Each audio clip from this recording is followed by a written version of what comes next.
Text Haley.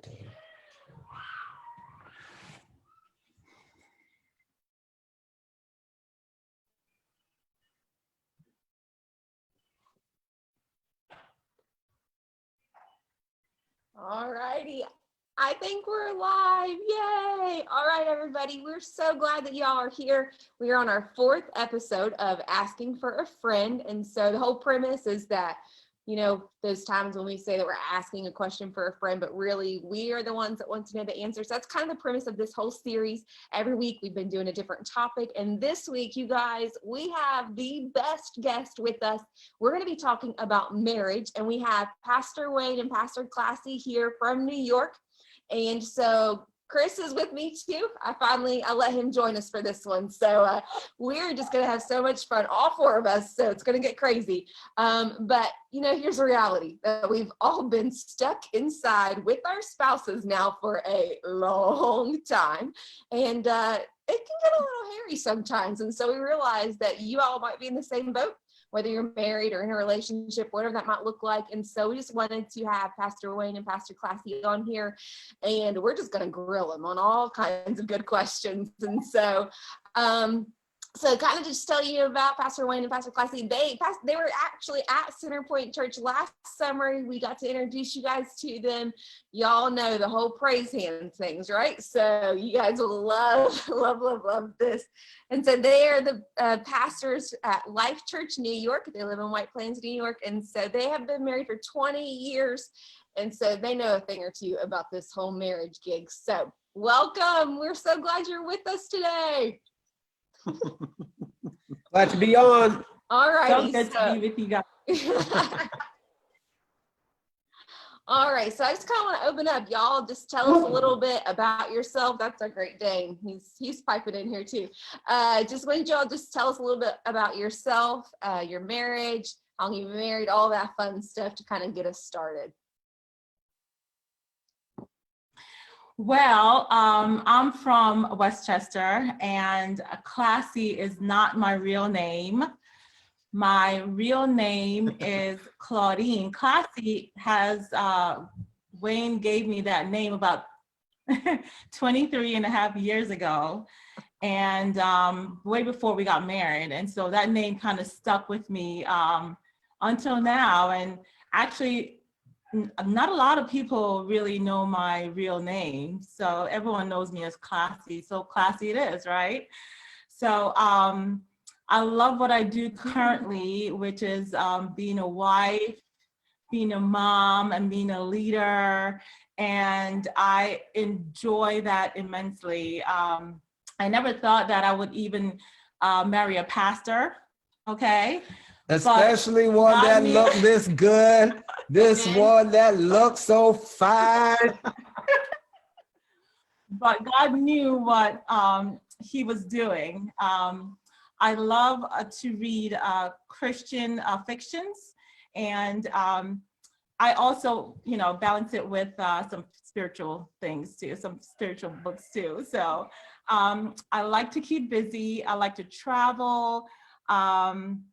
I love to experience different things outside of my circle, and life has been extremely crazy for us, but we have adjusted well. Awesome. Well, we're glad that y'all are here with us tonight, and we're going to ask you all kinds of fun marriage questions. Are y'all ready? We're ready. Let's go. All righty. So this is something that we've definitely seen with Chris and I, is that we react completely differently to a crisis. And it's been to the nth degree. Have we seen that during this? And so my guess is that y'all have probably acted a bit different in your personalities to COVID-19. And so what does that look like for each of you during this season? And how have you been able to complement one another without always combating each other?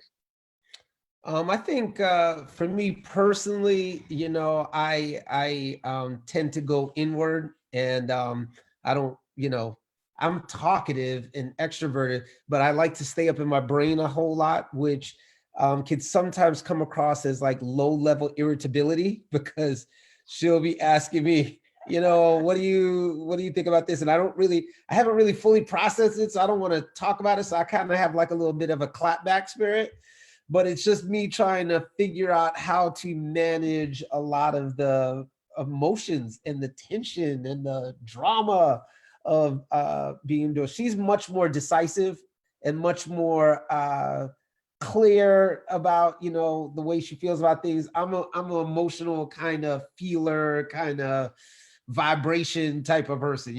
Well, he ignores me a lot because he's so okay. Can y'all be? Let's just be real. We only been on this for 5 minutes, and she tried to keep it real.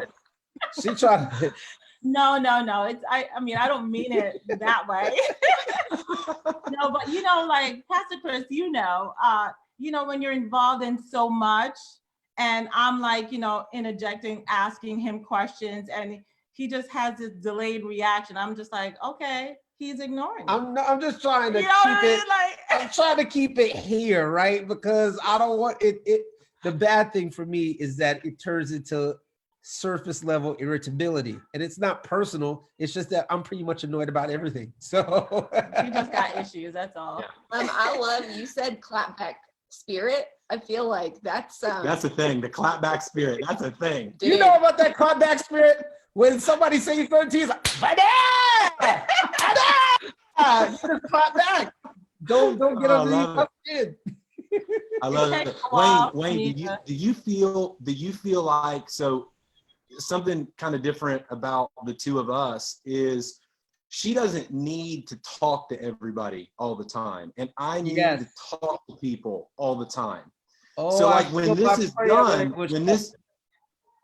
yes, exactly. So like when this is done, I'm gonna FaceTime y'all and talk to you about how it just went after we were just together for an hour, right? So she doesn't do that, and I think a struggle for me has been I'm like dying without this connection with people around me, like to get in the same space as them. And so I'm FaceTiming, I'm connecting, and in the middle of that, I'm probably not always connecting with her as much as I should have, because she's like, I'm right here, I'm right here, and you're over here. Oh, you're talking to Wayne, like you're talking to other people.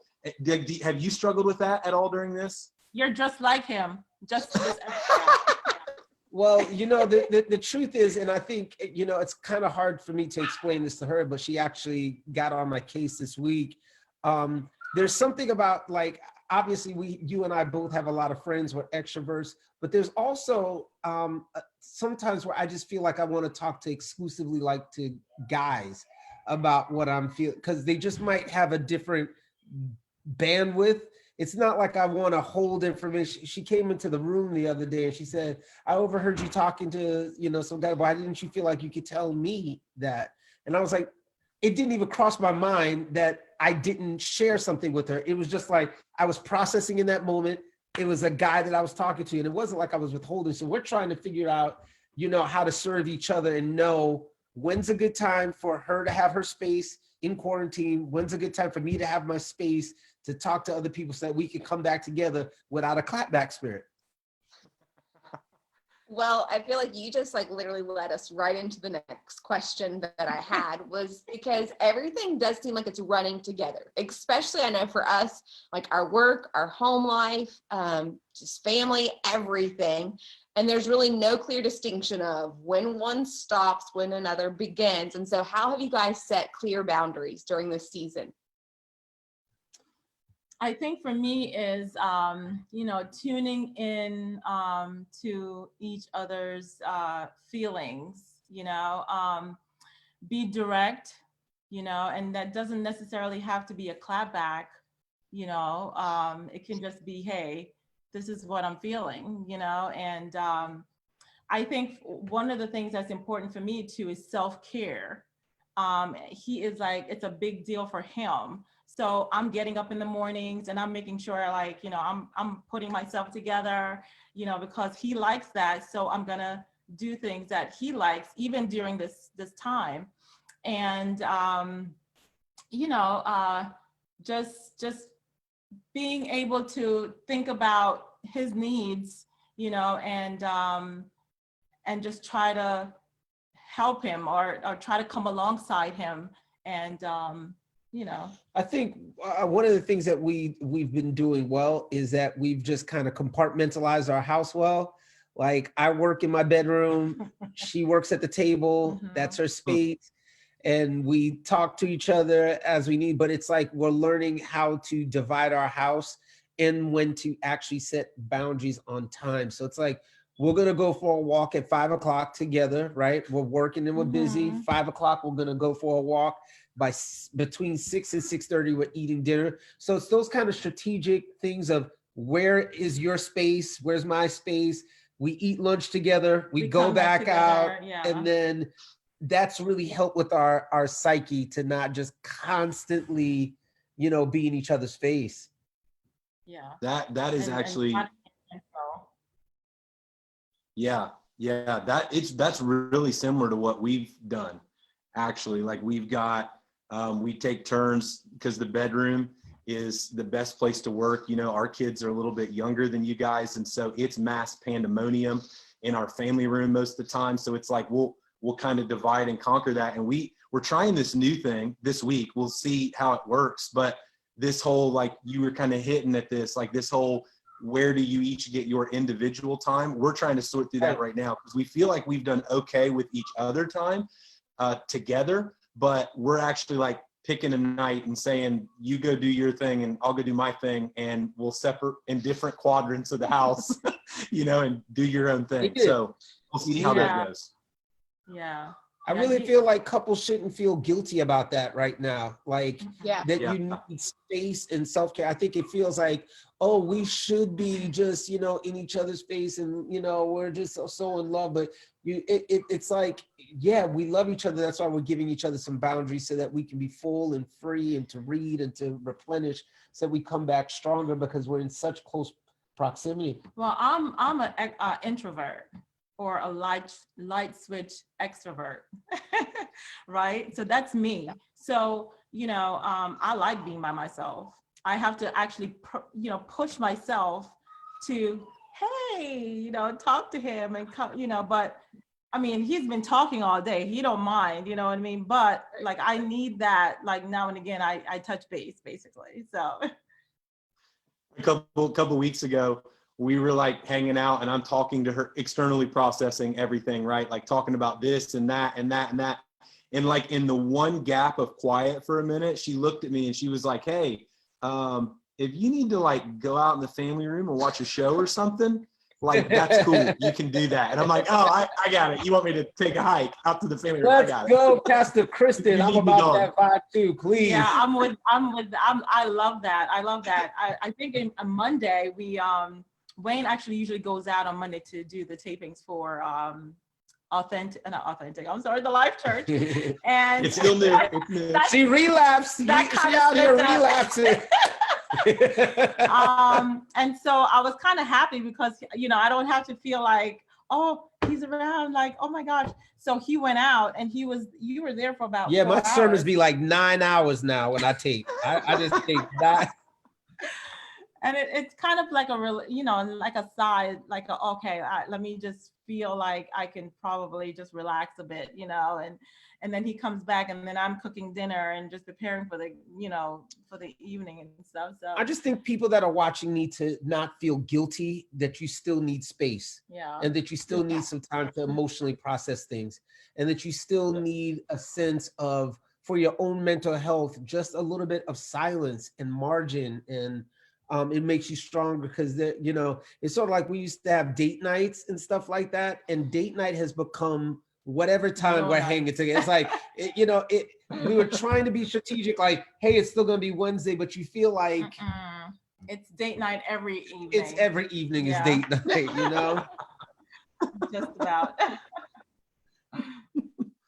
Yeah, I think I never realized how much, like, the separation, absence makes the heart grow fonder. And so, but like that, the need for a relationship to actually miss each other.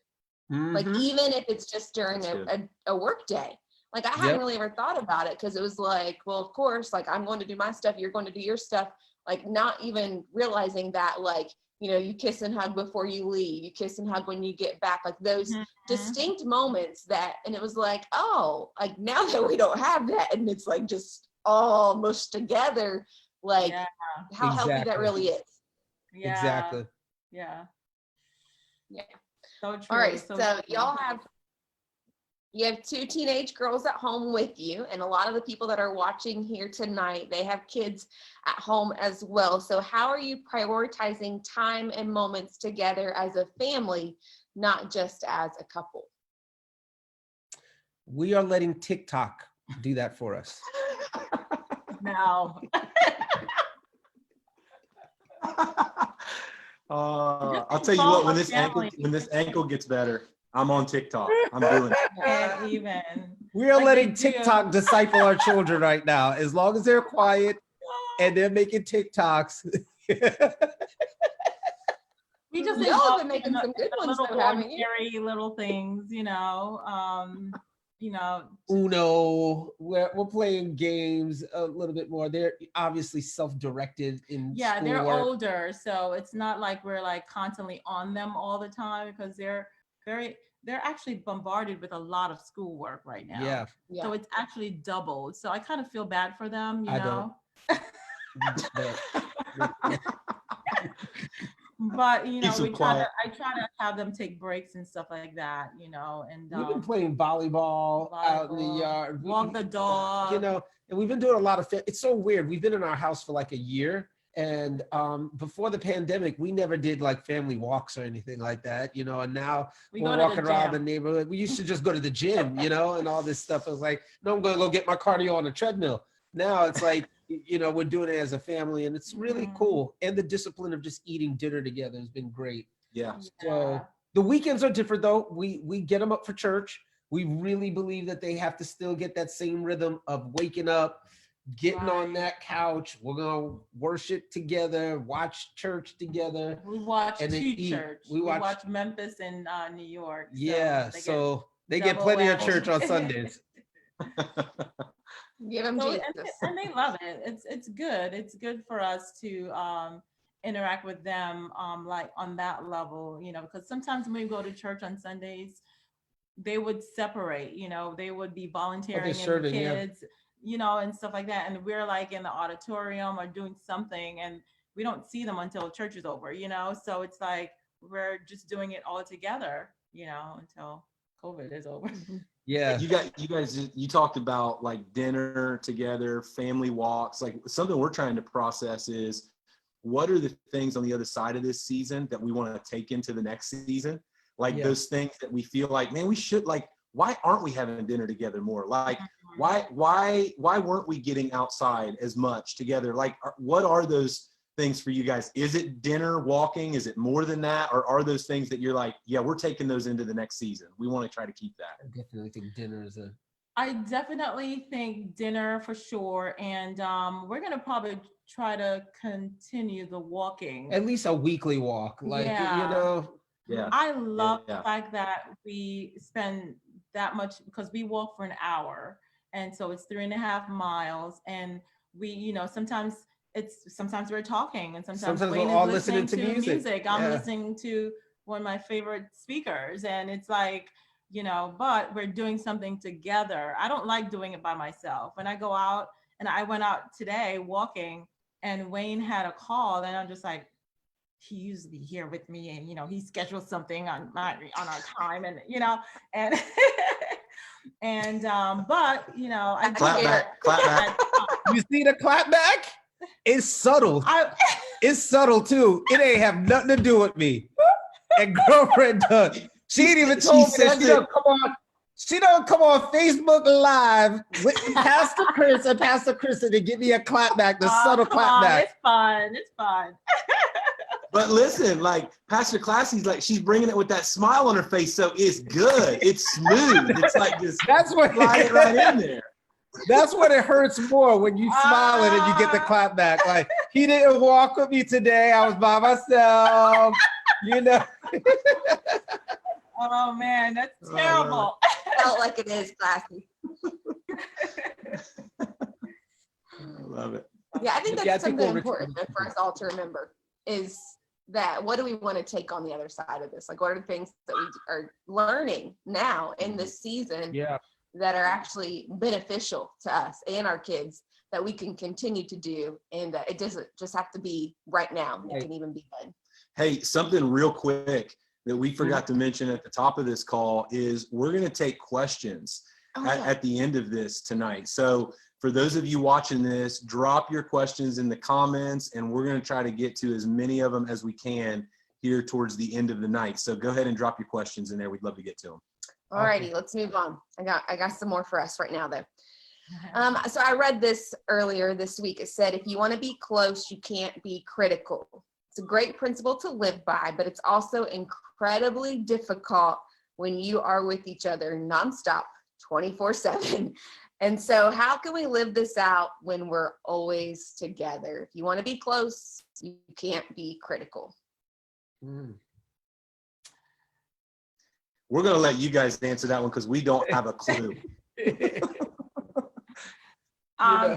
Say what you mean and mean what you say. You know what I mean? Talk it out. Just come out with it. Don't beat around the bush, and just say it. To me, yeah, I agree with you. I think a conflict delayed is a conflict escalated. So, I'd prefer, I think being critical is all about tone. So this week, last week, I had said something to her that I was intending to be life-giving because I'm a preacher and I know how to be life-giving. And I was making a critique about something that would be more helpful. And she took it to a totally different level. I didn't intend.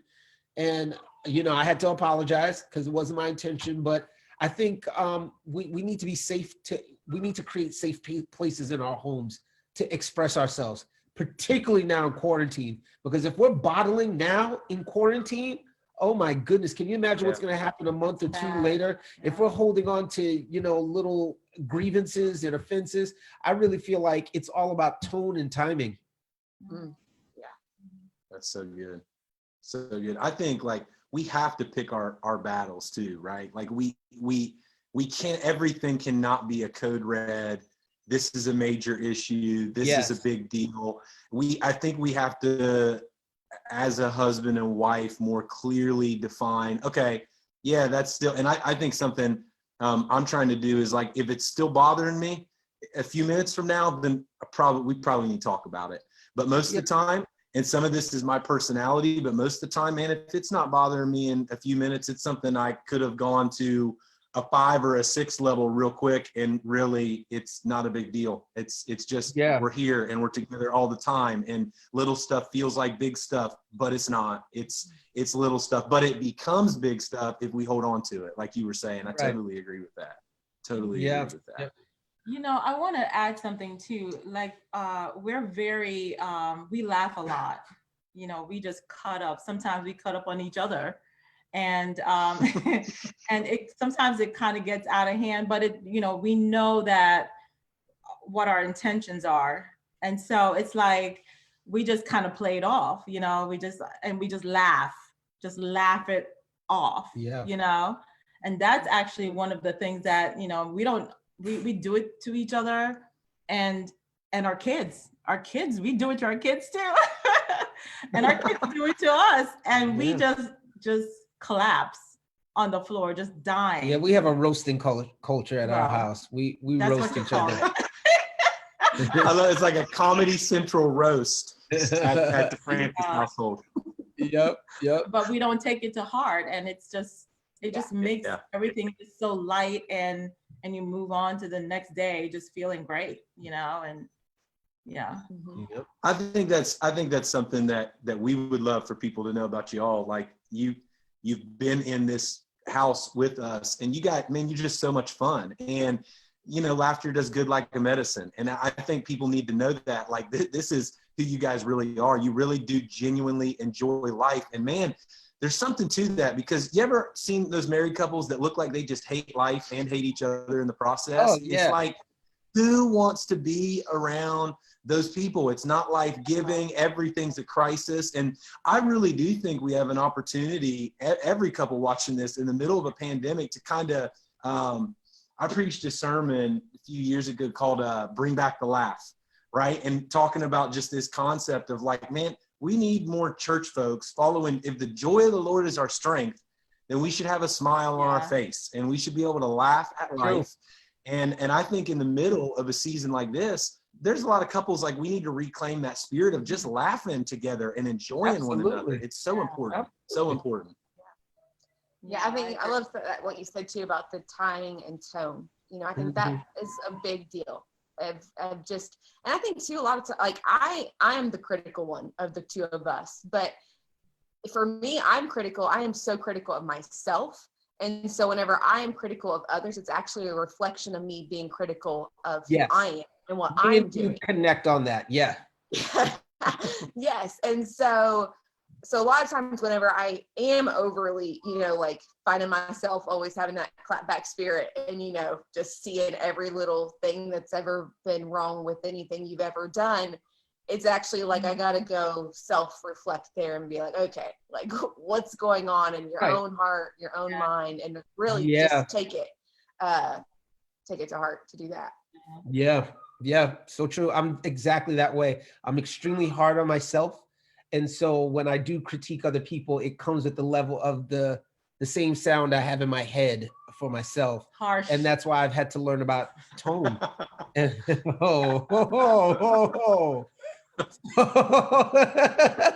It's true. If the shoe fits, wear it. It's true. We're just having fun, right? Okay. So good. That's funny. But I found that but I need him tell me, listen, what's going on? You're really seeing all the things that are wrong. You're really being critical right now. What's going on? What's so hard for me and you, Kristyn, is that we're always right. And because of that, it makes it really difficult on our spouses. Not. That is true. Let's just write that all down, everybody. Wayne and Kristyn. My word. No, Classy and I got something to say about that. Yeah. Okay. Oh, well, they like to think so. You know, I just think that there just has to be space. There just has to be space to be, you know, imperfect. It's okay. We're in this together. We're not walking out on each other. We're not looking for anybody else. So that's what makes it safe, because I'm staying within this context, staying within this framework. So the last thing that I want to be, at least in our relationship, is stifled. There's two things. I don't want to be stifled, and I don't want to be ignored. That's the two things that I think are most important to me. And I feel like in a relationship, each person shouldn't feel stifled or smothered, and they shouldn't be ignored. Mm-hmm. That's good. That's good. Yeah. That's real good. You kind of led right into this next question. And I think it's just really intriguing that, you know, at the end of March, whenever China was kind of coming out of their months of quarantine, they saw a rise in the divorce filings that they had.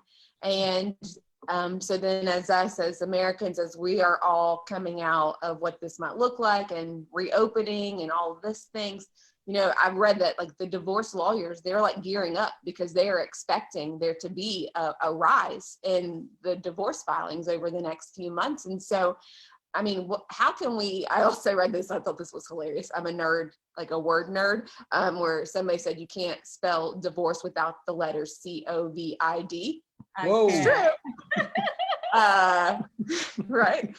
So how do you think that we can best divorce-proof our marriages? Well, first of all, I think it's important to understand that we're not perfect. We're not perfect people. We're not perfect in anything.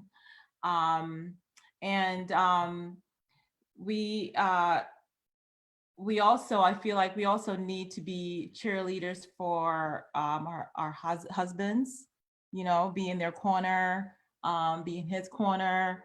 I feel like we have to have lots of hug time. You know, I want to say something else, but we have to have. Tell us what you want to say. Noted. I think the people want to hear it. We'll note that. Adult time. Oh, this is getting good. Hey, we told everybody it was about marriage. So if y'all watching with your kids, that's on Hey, you, I mean, not on us. Right? Thank you very much. She's like, see where she gonna get flagged on Facebook. I wasn't sure if I could say the word. Like, you know, there are people who are not married or, you know. I'm so sorry, guys. No apologies. She just got anointed. That was the most anointed part. She was clapping back on everybody. She's talking about who's harsh. And the minute when the anointed hits, Oh my gosh. she wanna get quiet. Well, yeah. Derailed you, Classy. Please.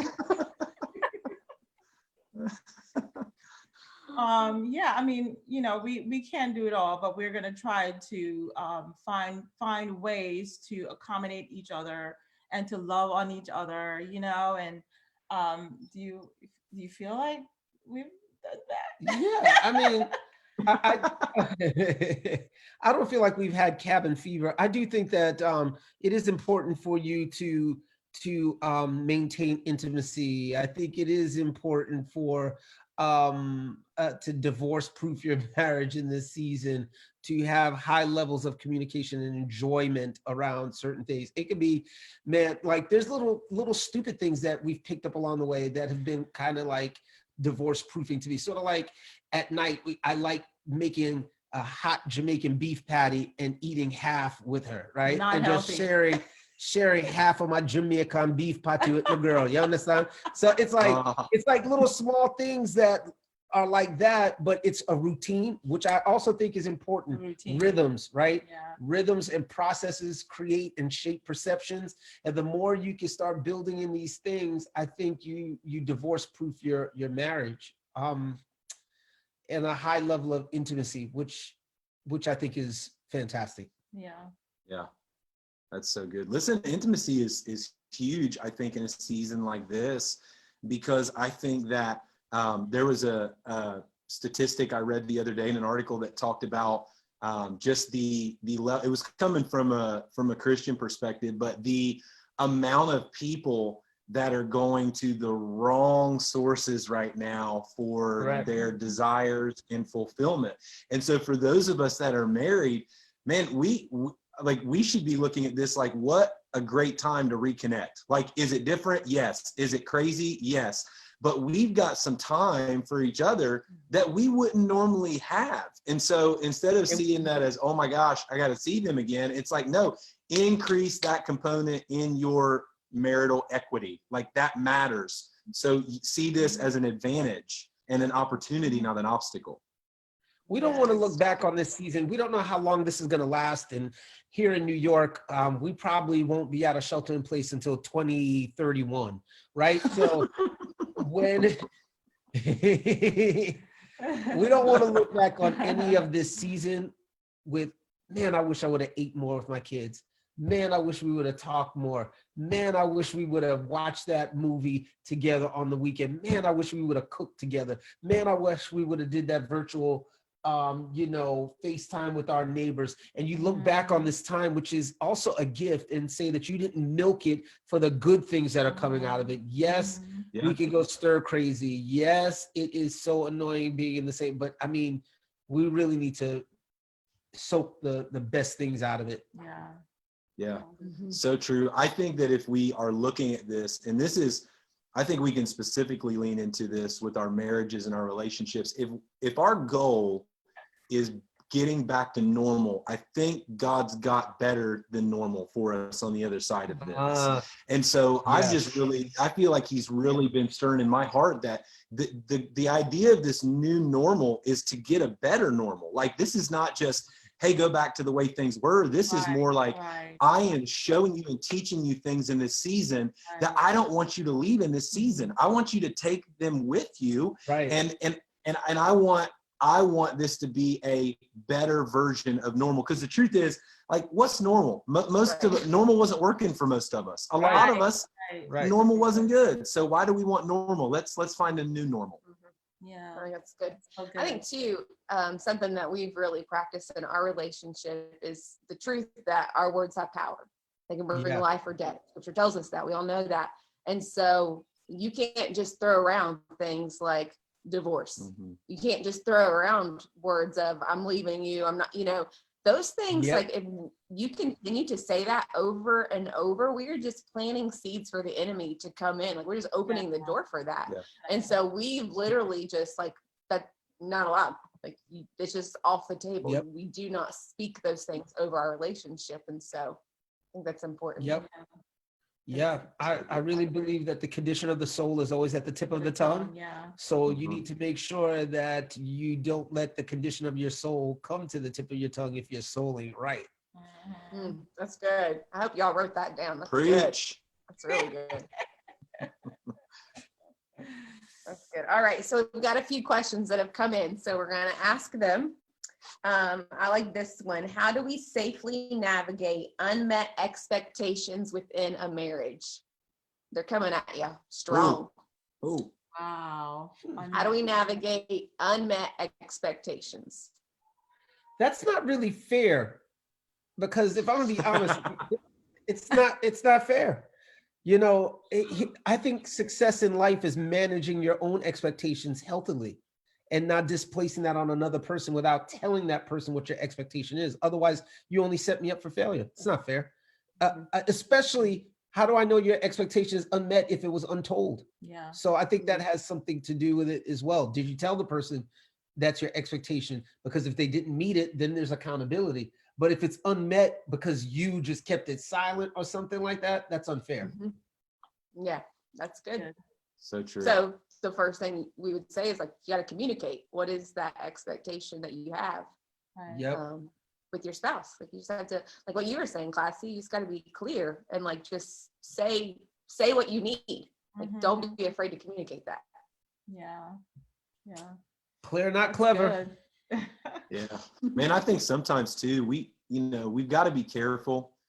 Again, none of us know the situation representing this question specifically, but I think that's a common thought people have is like, man, they're not. I think some of it is we have to acknowledge we are all gifted in certain ways. And we never want to use that as an excuse to not grow. But I also think as a spouse, it's my responsibility to understand certain things that are never going to be in her wheelhouse. Right. Like that's just not maybe going to be something that she's ever going to thrive and excel in. And she might be able to get better at it. But I heard a counselor say once, they said, sometimes we're looking for football players, but what we're dealing with is a basketball player. And it's not right or wrong. It's just a different skill set. And so I think sometimes what we have to do as married couples is understand, I know what she's good at, and I want to lean into those things, and I want her to lean into what I'm good at. And it doesn't mean we don't need to try to get better, but man, we're going to elevate the strengths more than focus on the weaknesses. And I think sometimes those expectations are things that like, it's a weakness of a spouse that we keep picking on over and over and over again. Well, let their strengths, magnify those strengths. Don't pick on the weaknesses. Yeah. One of the things that Wayne has actually done for me is help me get to where I need to be. And so your spouse or your partner can help you get to that place that you need to be. You know what I mean? Like, I think you broke up. I think you need to say that again. I think they're having a little difficulty. They didn't hear that part again. Why don't you say it one more time? I think that was Claire. Do you see what I have to deal with? I thought he was being serious for like a split second. Good. Yeah, I said what I had to say. She's done, man. She's done. You like that? All right. So how do we fight fair? Because we're going to fight. And it's going to happen. So how do we do it fair? Why not to? No. Wow. Wayne is not, he doesn't like confrontation at all. So it's, and I sometimes, I must admit, sometimes I don't like to talk about it right away, especially when I'm right. I don't like to talk about it right away. So I have to let it marinate, as if to say, you know what I mean? And I have to kind of think about sometimes I would say things, if you say it right away, some things might get out of hand. You might say things that you don't mean, you know what I mean? Or you might not say things you really want to say, and so, for me, it's like, yeah, I mean. Yeah, I think it's about setting an appointed time to discuss certain things when it's safe. So, if it's not going to be in the heat of the moment, I think first of all, we have to get biblical, right? Don't let the sun go down on your wrath, right? And maybe sometimes that don't happen though. I'm just gonna be honest. I mean, it goes down one time, two nights, three. Let me just tell you. But on the third night, what happens on the third night? On the third night, that anger is rising up from the grave. I'm just saying, in a typical sense, we need to make sure that we have a safe time to talk about issues. We used to do that like on date night where we talk about, but then it just ruined the meal, ruined everything, right? Like, so it's like, don't save it for a particular day where it's going to ruin the fun, but have some time where you can really talk about something like, hey, can I talk to you about this later? Don't want to talk about it now, but later. This is what it's about. You park it and keep it moving. And then it's like boiling, you're like, you know what, we just need to talk about it now. Yeah, maybe sometimes that happens. That's happened to us. Yeah. So, but at the end of the day, you can't be thinking about being derogatory by bringing up the past. You don't fight below the belt. You don't, you don't get super personal. Never bring up something that was already forgiven that you've already talked about. And, you start retrieving things that we thought were buried. That's all not fighting fair. Fighting fair is dealing with what the issue is at hand right now, currently isolated head on, and then dealing with that, not allowing some other kind of, circuit of, this labyrinth of why you did such and such. It's the issue at hand. Yeah, that's so good. Yeah. The bringing up things from the past is a big one. I think a lot of us have found ourselves falling prey to that one, even when we try not to. And, I think that's just a good reminder for us. Like if I, in the middle of an argument, if I bring up something from her past that I've told her I've already forgiven, that's a reflection of me, not her. Like that's my heart and unforgiveness that I've harbored. That's not her, that's me. And so I think we have to understand that too. Like if we find ourselves constantly bringing up things from the past that our spouse has asked for forgiveness for, that we've given them forgiveness for, you can't, that's fighting dirty. That's definitely not fighting fair. And I think we got to be real careful of that one. And I also think it's like not using words like always. You always do such and such and such. You always. Or you like, never. No, you never. It's like, you got, those are trigger words, Yeah. Yes. Yes. I've gotten better. He's trying to insinuate. So how are y'all helping each other to become better during this season? I think that's a good question. Well, for me, like I have an example. So I'm not very good with in front of cameras or, I'm just, as I said earlier, I'm an introvert. You're doing great tonight. But Wayne actually has been helping me in terms of like, expressions and, always keep smiling and, just kind of just say what comes to mind and don't if and but and then, you know what I mean? And so that has helped me be a little bit more comfortable. Now I need a lot more practice, but that has made me a little bit more comfortable to do it, and and he, and he has helped me. I mean, obviously he has great experience because he's done it a lot. And I just admire how he just gets up and it's so natural, and for me, it's not that natural. Like I have to think and like process and, okay, how am I going to say this? And so he has helped me big time with that.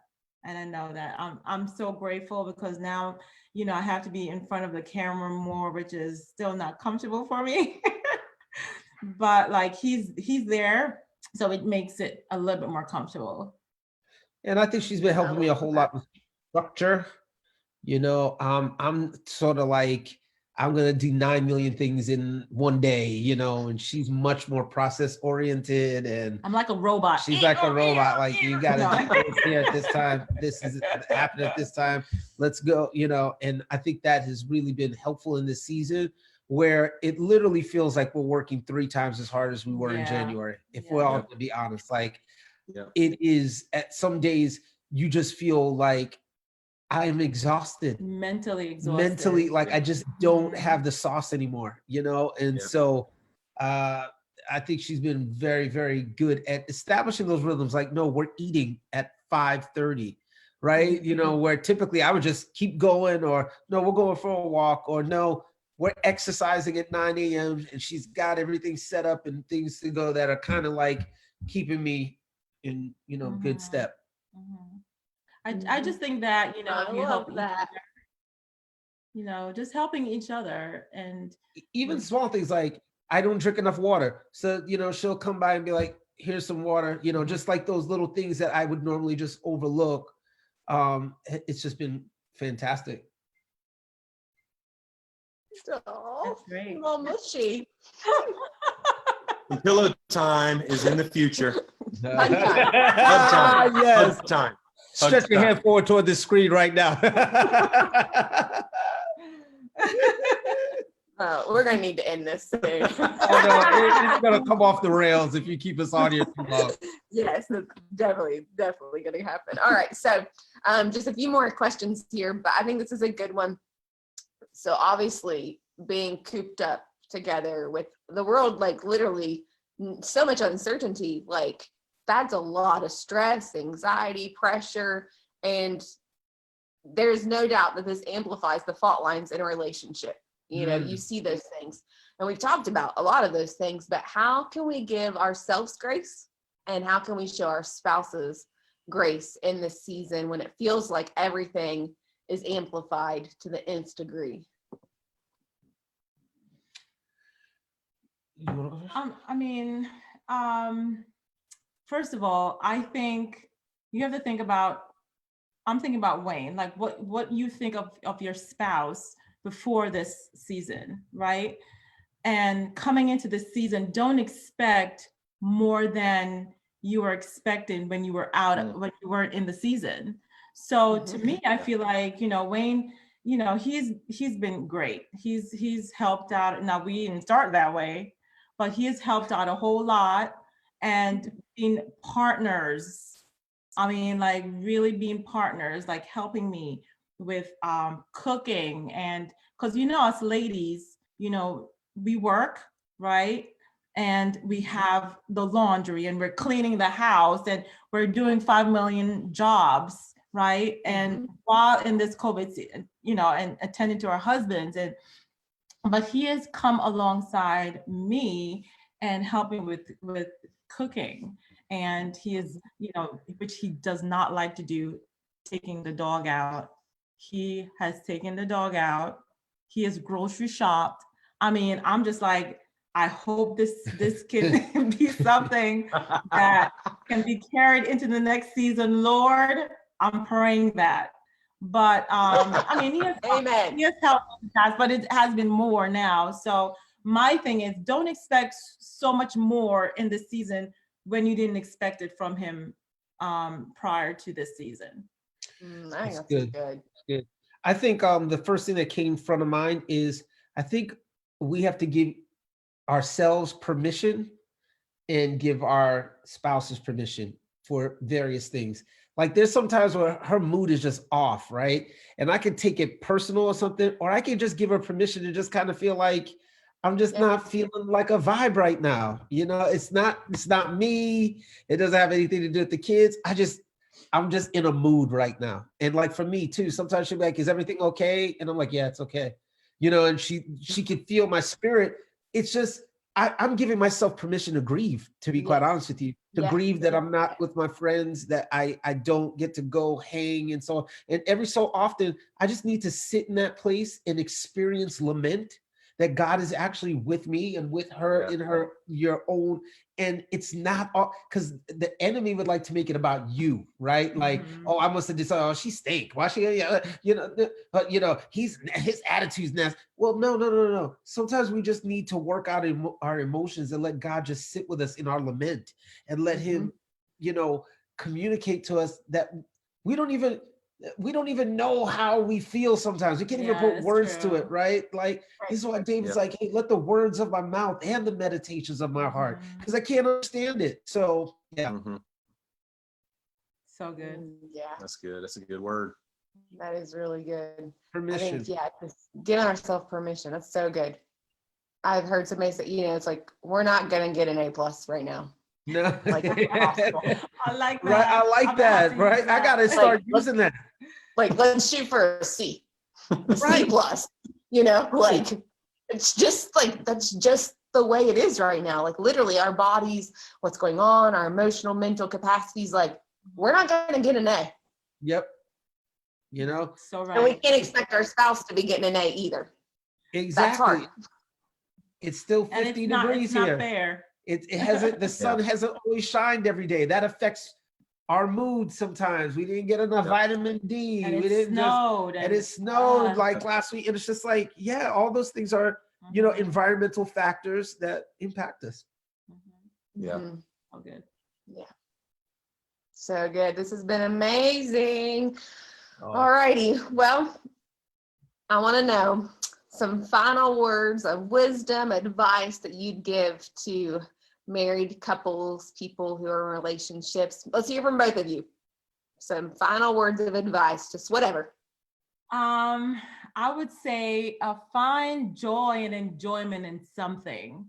I would say I totally get it. I get that sometimes teaching your kids might not be an enjoyment for you, or I don't know, whatever it is. If you can find something small that you find joy and enjoyment in, I say do it. And wait well. That's good. Yeah. Wow. I'm going to get real carnal and just say dance. I just don't think enough married couples dance. I don't care if you're on beat or off beat. I've rarely seen an angry person dancing, just mad, just there you go. That's mad. Dancing and listening to music does something to lift your spirit. And I think that people need, in this quarantine season, the routine of listening to good music that lifts your soul, music that, and I'm talking about worship music to get your spirit going, but I'm also talking about some 90s hip hop. Circular. I'm talking about some Dua Lipa. I'm talking about some music that's going to get you to nod your head a little bit while you're cooking, because I've rarely ever seen people miserable listening to music that lifts your soul and moving and dancing. So it sounds like real corny, but I really believe that dancing and listening to music brings joy. It does. That's awesome. I love that. I feel like we need a Wayne Francis playlist though. Hey, we're gonna upload it to Facebook this week. I'm gonna put y'all on the phone. Oh, that's a great idea. Real vibrations.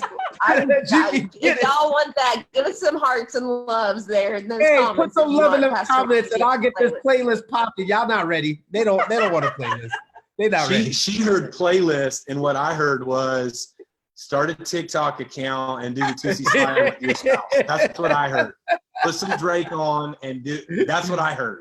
She heard playlist, and I heard TikTok. I ain't doing it. Not happening. All right. So this has been awesome. I've got 2 more questions for each of you. I have been asking every single person that's been on our little Asking for a Friend series here. And so the first question is, what's your favorite show or book that you've been binging during quarantine? For me, it's not spiritual. No, it doesn't have to be. I'm doing stuff that are spiritual as well. But I don't know if you heard of this book called Redeeming Love. I've read this book over again. It is so good, by Francine Rivers. Oh, yes. Yes. I think it's a big, thick book. Who's the main character? Hosea. Yes, I have read that. Have you read it? Good. Mhm. So good. So good. That's definitely something that I like to read. I do actually watch Korean dramas. I knew you was gonna say that. I do like Korean drama as well. So that's another thing. Yeah, I've seen some of those Instagram That's just stories. too much work. Just too much work to be reading. A lot of subtitles to read. No, a lot of subtitles. Man, I want to be entertained, Why are you bro. hating though? I've actually been binging shows on this new app called Quibi. Oh my gosh. And I love it. I watched this show called Flipped. I watched this show called The Most Dangerous Game. They're like 7 minutes. Yep, Most Dangerous Game. Did you watch The Stranger yet? Did you watch The Stranger? No. Is that good? Good, bro. It's good, Yeah. bro. It's good. It's better than lot. The Dangerous Game. Are you serious? It's better. tonight. It's better. It's good. On it tonight. And I don't get it. I don't even know how to say it. So how am I supposed to watch it? It's so good. It's such a cool concept. And He did actually show me a on- clip of one of the episodes, and it actually had me rolling. So, but 7 minutes per episode, wow, that's Yeah. I've watched more Amazing. movies Sure. than I've watched TV shows, like Netflix shows. So, like, I Yeah. watched Parasite, which was a fantastic movie. subtitles. But fantastic movie. Yep. I've just watched a lot of films. Mhm. Awesome. All right, next question. It's real serious, okay? You ready? Ooh. Yes or no? Did Carol Baskins kill her husband? Yes, Carol Baskin killed her husband, whacked him. What? Oh, you got the whole thing going. What? What? Yes. Lassie, what's your vote? I didn't see all of it. I binged it. It doesn't matter. You just had to say yes or no. Doesn't matter if you watched. For what I've seen, probably. Yes. We're going to count it as a yes. We're going to count it as a yes. All right. We have now every single person. Every has person. said yes. 5 weeks and every single No, 4. person. 4. But no, it's 5 people. 5 people. 5 people. Yes. So 5 people in 4 weeks have killed him. said yes to Carol Baskins. Yep. They're doing a movie and Nicolas Cage is playing Joe Exotic. That's Oh my insane. goodness. That's real. That's an actual thing. It's not made up. It's a real thing. I just need to put a halt on that. Well, we've already seen it. I don't need to see a movie of it. I know they're like real people. We watched the whole show. It can't get any more intriguing. You can't. Yeah. You can't mess that storyline up anymore. No. Gosh, we love you guys. Thank you. We love you. I want to honor the so both much. of you so much. Thank you for having us on Yeah. and for our This is new fun. and growing friendship. We just respect and admire you both so much. Love following you on the gram and seeing what you guys do and the, just your church. We're so inspired, and I can't wait to have y'all up here. Of course, Oh my gosh. we don't know My what kids the are world's so going on here, Family. but we got And based on your math, by 2031, we'll be yes, there. pretty much. Oh man, So oh man. we love y'all. I just hope we We don't. love Love you you guys. so much. Thank you so much for doing this. Thank you so much. It's been an honor. All right, we'll see See ya. you guys. Okay. Talk soon. Bye. Bye.